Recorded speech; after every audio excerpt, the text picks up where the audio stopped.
நேயர்கள் அனைவருக்கும் வணக்கம். நத்தம் யூடிஆர் செட்டில்மெண்ட் நிலச்சிக்கல் சம்பந்தமான மேல்முறையீட்டு மனுக்கள் எழுதுவது எப்படி என்ற தலைப்பில் சாமு பரஞ்சோதி பாண்டியன் அவர்கள் ஜூலை 26, 27, 28 ஆகிய 3 நாட்கள் மாலை 7 மணி முதல் இரவு 9 மணி வரை சூம் இணையவழி பயிற்சி வகுப்பு நடைபெற இருக்கிறது.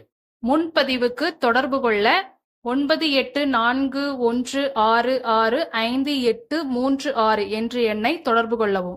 நிலச்சிக்கல் சம்பந்தமான மேல்முறையீட்டு மனுக்கள் எழுதுவது எப்படி என்ற தலைப்பில் நமது பரஞ்சோதி பாண்டியன் அவர்கள் யூடிஆர் என்றால் என்ன, யூடிஆர் தவறுகளை களைவது எப்படி, நத்தம் கணக்கில் பிழைகள் சரி செய்வது எப்படி, நத்தம் பட்டா, நத்தம் புறம்போக்கு, நத்தம் காளிமனை என்றால் என்ன, இது போன்ற பல சுவாரஸ்யமான தகவல்களை நீங்கள் வீட்டில் இருந்தபடியே தெரிந்து கொள்வதற்காக நமது பரஞ்சோதி பாண்டியன் அவர்களின் இணைய வழி பயிற்சி வகுப்பில் கலந்து கொள்ள அரிய வாய்ப்பாக பயன்படுத்தி கொள்ளுங்கள். முன்பதிவு செய்வதற்கு ஸ்கிரீனில் தெரியும் எண்ணிற்கு தொடர்பு கொள்ளுங்கள். வரலாறு எடுக்க போறீங்க அப்படின்னா முதல்ல ஒரு ஃபவுண்டேஷனா முதல்ல அது என்ன கிராமம் அது தெரியணும். அப்ப தெரிஞ்சாதான் புரிஞ்சுக்க முடியும். அதுல ஜமீன்னா என்ன அப்படின்னு புரிஞ்சுக்கணும். ஜமீன் வில்லேஜ் அப்படின்னா என்ன அப்படின்னா, ஜமீன்னா அந்த கிராமத்துக்கு யாரோ ஒரு இன்சார்ஜ் இருப்பாங்க. அவங்க அந்த விவசாயிகள்கிட்ட நிலத்தை பிரிச்சு கொடுத்து நீ உழுதுக்கோ அப்படின்னு சொல்லி கொடுத்துட்டு விளையிறதுல இருந்து ஒரு பகுதியை அவர் வாங்கி அவரு தனக்கு கொஞ்சம் வச்சுக்கிட்டு மிச்சத்தை அரசு கிட்ட கொடுப்பார். உங்களுக்கு புரியுதுங்களா நான் சொல்ல வர்றது? ஜமீன் என்பது இனாம்னா என்ன அப்படின்னா, அவர் விளைச்சலை கொஞ்சம் வாங்கி அவரே வச்சுக்குவார், அரசுக்கு கொடுக்க மாட்டார். ஜமீன்னா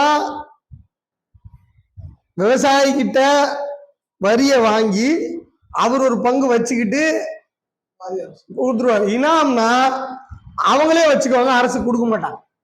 இனாம்னா அவங்களே வச்சுக்குவாங்க, அரசுக்கு கொடுக்க மாட்டாங்க. அது என்னன்னு நான் உங்களுக்கு சொல்றேன். மிட்டா அப்படின்னா, மிட்டா நாமக்கல் பக்கம் போனீங்கன்னா மிட்டா ஜாஸ்தியா இருக்கும். நாமக்கல் சேலம்லாம் மிட்டா ஜமீன்தார் மிட்டான்னு இருக்கும். இவங்கெல்லாம் என்னன்னா, ஜமீன்தார்கள் ஒழுங்கா வரி கட்டாததுனால, அந்த வாங்கி ஒழுங்கா வெள்ளைக்காரங்கிட்ட கட்டாததுனால வெள்ளைக்காரர்கள் ஏலத்துக்கு கொண்டு வந்துடுவாங்க. அவங்க ஜமீன்ல சில பகுதிகளை அதை ஏலத்துல எடுக்கிறவங்களுக்கு பேரு மிட்டா. ஏலத்துல பணம் கட்டி எடுக்கிறாங்க இல்லையா, அதுக்கு பேர் மிட்டா. புரியுதுங்களா நான் சொல்ல வர்றது? நில நிர்வாக வரலாறு ஸ்கூல்ல படிச்சிருப்பீங்க. மிட்டானா ஏலத்துல எடுக்கிறவங்க. நீங்க கரூர் போங்களேன், ஆண்டிப்பட்டி ஜமீன் ஒன்று இருக்கும். கரூர்ல இருக்கு ஆண்டிப்பட்டி, தேனியில இருக்கிற ஆண்டிப்பட்டி இல்லை, ஆர்ச்சே இருக்கும். கரூர் டவுன்லயே இருக்கும் ஆர்ச்சி, ஆண்டிப்பட்டி ஜமீன்ட்டு. அவங்க நாட்டுக்கோட்டை செட்டியார். நாட்டுக்கோட்டை செட்டியார் என்னைக்கு ஜமீன் ஐயா வேல் எடுத்து, வேல் கம்பு எடுத்து, அருவாள் எடுத்து பண்ணல, அவங்க ஏலம் எடுத்தாங்க. என்னது? அவங்க ஏலம் எடுத்தாங்க. நீங்க திருநெல்வேலி பக்கம் போனீங்கன்னா பாதி மரவர் ஜமீன், தெலுங்கு ஜமீன், ரெட்டியார் ஜமீன் இப்படி இருக்கும். ரைட்ல இந்த பகுதியெல்லாம் ரெட்டியார் ஜமீன் இருக்கும். இங்க இந்த பகுதியெல்லாம் ரெட்டியார் ஜமீன். ஆக புரிந்து கொள்ள வேண்டியது, மிட்டானா ஏலம் எடுத்திருப்பாங்க. மிராசு அப்படின்னு ஒரு நில நிர்வாகம் இருந்தது. அவங்க வில்லேஜ் ஓனர். மிராசுனா என்னது? வில்லேஜ் அவங்க கிட்ட பொறுப்பா இருக்கும். வில்லேஜ் அப்படின்னா என்ன அர்த்தம்னா, அந்த வில்லேஜ்ல நிலங்கள்லாம் அவங்க விவசாயத்துக்கு கொடுத்துருப்பாங்க, பட்டா கிட்ட கொடுத்துருப்பாங்க. அந்த வில்லேஜ்ல பட்டா நிலங்கள், நஞ்சை புஞ்சை நிலங்கள் போக மீதி இருக்கிற மானாவாரி, தரிசு, பாய்ச்சர், சேறு சகதி உள்ள நிலங்கள், கைவேலி, கழிவேலி, ஆறு, ஏரி, குளம், குட்டை, வாய்க்கால், வரப்பு, கெனால் ஓரம், இதுக்கெல்லாம் உரிமை. இதுல மண் எடுத்தாலோ, இதுல விளைய வச்சாலோ, இதுல ஒரு பலாபலன் எடுத்தாலோ, நீங்க ஈசிஆர் போங்களேன், பாண்டிச்சேரியில இருந்து நீங்க சென்னை போற ஈசிஆர் கிழக்கு கடற்கரைக்கு போனீங்கன்னா நிறைய கைவேலி பார்ப்பீங்க. கழிவேலி என்னது? அப்படியே தண்ணி ஆறு கலக்கிற இடம். அந்த கிட்ட வரும்போது அப்படியே விரல் போல பிரிஞ்சு அங்கங்க அப்படி சின்ன சின்ன நீர்நிலை ஈசிஆர் முழுக்க இருக்கும். நீங்க போனீங்கன்னா கடலோர சேர இடங்கள்ல காவேரி, தஞ்சாவூர், அதிரம்பட்டினம் நீங்க எப்படி பண்ணலாம் அப்படி இருக்கும். அது நெய்தல் நிலத்தோட தன்மை. அது நெய்தல் நிலத்தோட தன்மை. கழிவேலி கழிவேலின்னு பேரு. இல்ல கைவேலின்னு பாசம் நீர் நீர் நீருள்ள நல்ல சொதன்னு இருக்கும். அது மக்கள் எதுவும் விவசாயம் பண்ண முடியாது. ஆனா அதுல ஏதோ ஒரு பொருள் கிடைக்குது, அதுல ஏதோ இயற்கையா விளையுது, ரைட்டுங்களா? அதுக்கெல்லாம் அவருக்கு சொந்தம். ஒரு தாமரைப்பூ இயற்கையா விளையுது சார், அந்த கைவேலியில தாமரைப்பூ தாமரை தண்டு இயற்கையா விளையுது, அது அவருக்கு சொந்தம். ஒரு கடல் வில்லேஜ், சி வில்லேஜ், கரையில ஒதுங்குது, நல்ல மழை வெயில் அடிச்சா ஒரு பைய தூக்கிட்டு நடந்து போயிட்டே இருப்பான், பார்த்துருக்கீங்களா? எடுத்து எடுத்து போட்டு போவான், பார்த்துருக்கீங்களா?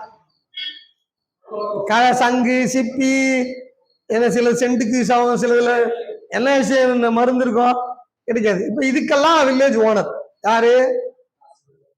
இது வந்து வெறும் விவசாயத்துக்கு மட்டும் கிடையாது.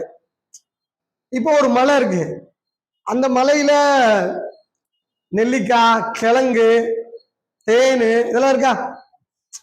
இதெல்லாம் வந்து விளையாது, அதாவது விவசாயம் மாதிரி வரி வாங்க முடியாது. இதெல்லாம் அவங்க வெள்ளைக்காரன் என்ன பிளான் பேர் வச்சிருக்காங்கன்னா சொர்ணதாயம். என்னது சொர்ணதாயம்? இதெல்லாம் வந்து காசு, இதெல்லாம் காசு இந்த பொருள் எல்லாம். அதனால அதை வந்து அந்த வில்லேஜ் ஓனர்கிட்ட ஒப்படைச்சிடும். யாராவது ஒருத்தர் கணக்கு கொடுக்கணும்ல, இதெல்லாம் நீ பொறுத்து பார்த்துக்கப்பா. அதாவது விளையிற பொருள் இல்லை, இதெல்லாம் இதெல்லாம் இதெல்லாம் வருமானத்தை ஈட்டக்கூடியது. சொர்ணதாயம், இதுக்கு பேரு சொர்ணதாயம். அப்ப நீங்க நல்லா புரிஞ்சுக்கணும், ஜமீனு, இனாமு, மிட்டா, மிராசு இவங்கெல்லாம் இருந்தாங்க. இவங்கெல்லாம் 1802 சாஸ்வத செட்டில்மெண்ட்னு ஒரு சட்டத்தை போட்டு அவங்க பேரு அவங்க அட்ரஸ் யாரு அவங்களுக்கு அந்த சான்றை கொடுக்குறாங்க வெள்ளக்காரன். இவங்களுக்கெல்லாம் வரலாறு எங்க இருந்து இருக்கு? இந்த ஜமீனு, மிட்டா, மிராசு இவங்கெல்லாம் ஹிஸ்டரி 1802 அப்புறம் தான் இருக்கு. 1802 வெள்ளக்காரன் ரிகக்னைஸ் பண்றான். என்ன பண்றான்? வெள்ளக்காரன் ரிகக்னைஸ் பண்றான். நீ மிட்டா, நீ மிராசு அப்படின்னு அவன் ரிகக்னைஸ் பண்றான். நீ இனாம்தார் அப்படின்னு அவன் வந்து ரிகக்னைஸ் பண்றான். அவன் வந்து ஏற்றுக்கொள்ள அங்கீகரிக்கிறான். ஒழுங்கா வரி எங்களுக்கு அந்த வில்லேஜ்ல இருந்து கட்டிடுறான். கட்டலைன்னா நாங்க ஏலத்துக்கு விட்டுருவோன்றான். கட்டலைன்னா ஏலத்துக்கு விட்டுருவோன்றான். அப்புறம் அவங்க கிட்ட என்ன சொல்றாங்கன்னா, உங்ககிட்ட மைனர் இருப்பாங்க பசங்க, அவர் இறந்துடுறாரு, ஜமீன் இறந்துடுறாரு, பையன் மைனரா இருக்கான் இல்லையா, மைனரா இருந்து அவன் மேஜர் ஆகிற வரைக்கும் எங்க கிட்ட ஒப்படைச்சாங்க. எதை? நிர்வாகத்தை. அதுக்கு பேர் வார்ட்ரோப்னு பேர். என்னது? வார்ட்ரோப். ஏன்னா இந்திய வரலாறு பாத்தீங்கன்னா வாரிசு சண்டை தான். என்னது?